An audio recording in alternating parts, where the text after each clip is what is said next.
هر گونه کمک و مساعدت به عوامل و جاسوسان رژیم صهیونیستی در قالب در اختیار قرار دادن اماکن مسکونی یا تجاری به عنوان محل استقرار افراد یا تجهیزات دشمن یا در اختیار قرار دادن وسیله نقلیه، همچنین موضوعات مختلف. خیلی متشکرم از اینکه با ما همراه هستید. آنچه که ملاحظه می‌کنید تجاوز رژیم صهیونیستی به خاک جمهوری اسلامی ایران و منطقه صدا و سیماست. آنچه که ملاحظه کردید تجاوز آشکار رژیم صهیونیستی به صدا و سیمای جمهوری اسلامی ایران است.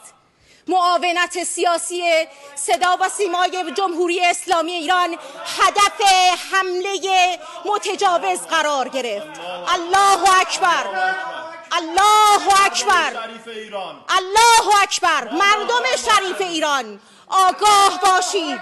آنچه که دیدید، صدایی که شنیدید، صدای متجاوز به خاک وطن، صدای متجاوز به صدای حق و حقیقت است.